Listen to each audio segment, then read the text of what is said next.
Admin and litigation meet on July the 11th? No, No, we don't they meet do. till 18th. Okay, I guess it be the 18th. Okay, yeah. Okay, I'll talk to you about that later. Sure. Okay.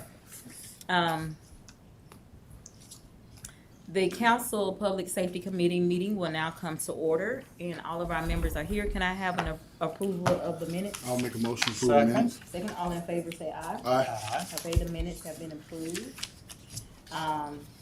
We will now go to our new business, and we will have Mr. Scott Holmes and Kim King.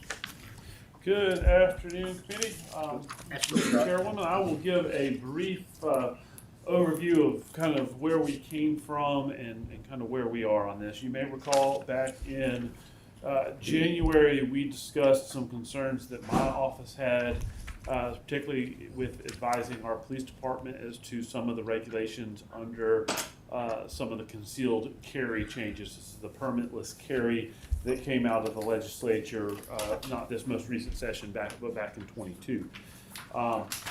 At that time, council authorized my office to ask for a formal opinion from the Attorney General's office with regard to two questions.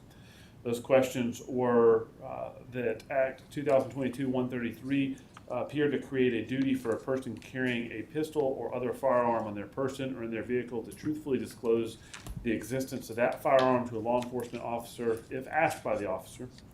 If the person violates the terms of that section by not answering a law enforcement officer's question truthfully, what is the penalty for that violation? My office was of the opinion that there was no penalty provided for that, and therefore, under the Alabama Constitution, that subsection of the new code was unconstitutional and unenforceable. The Attorney General's office agreed with us in our opinion on that and answered that 13A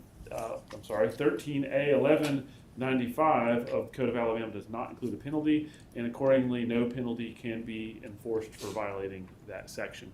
I think that's something that we've tried to get changed in this most recent section unsuccessfully. That's, of course, a frightening prospect at a time where we're having trouble putting police officers in patrol cars and out on the streets to make a thankless and dangerous job even more dangerous for our heroes is something that I don't think we should be doing. Our second question was, in light of the changes made regarding concealed carry permits contained in Alabama Act 2022-133, in what circumstances can a person carrying a concealed firearm legally enter private property, such as a school, shopping mall, or personal residence, despite the posting of signs stating that firearms are not permitted on that property? The Attorney General's office answered that there were no changes regarding that provision under the new act. The discussion of that in this opinion, I think personally differs from plainly stated Alabama law, and that is 11. I'm sorry, I'm used to starting with code sections that start with 11 around here. 13A 1152.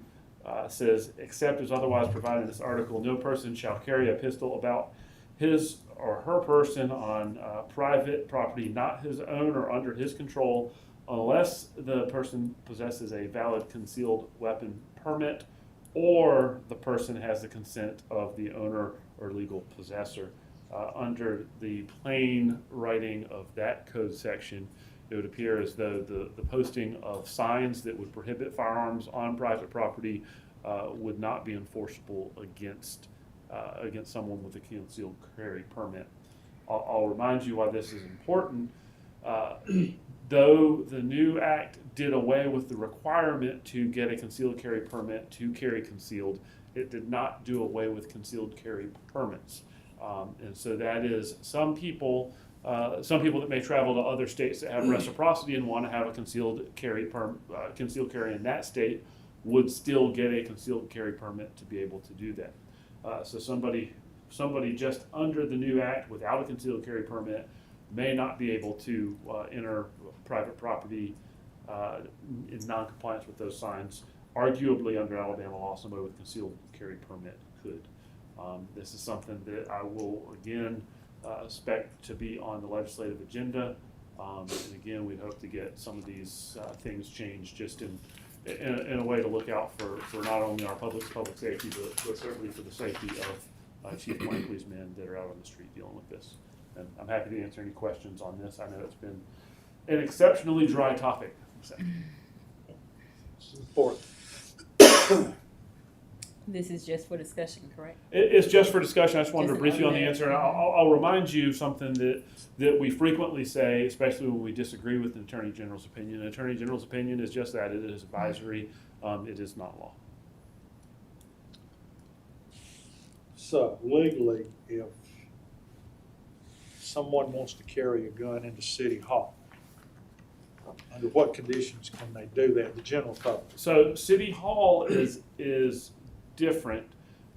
There is a section under the new act that specifically sets out a whole list of places where you can't carry. There are courthouses, courthouse annex, things like that, but particularly someplace that has completely controlled access with continual postings of guards, along with other security devices such as our gun detectors here. And so we can clearly under the law prohibit firearms on campus. Any more other questions for me? Is there anything I've stated wrong? Ms. King, she's the real expert in the office on this. No, that's it. Appreciate it. No other questions or comments? Thank you. All right, well, thank you so much. This is just for discussion and clarity. Is there anything else to come before the Public Safety Committee meeting? I don't have anything. Yeah, good, okay. Well, if there's nothing else, as they say in church, if all hearts and minds are clear, can I get a motion to I'll adjourn? make a motion. Second. All in favor? Aye. Aye, and motion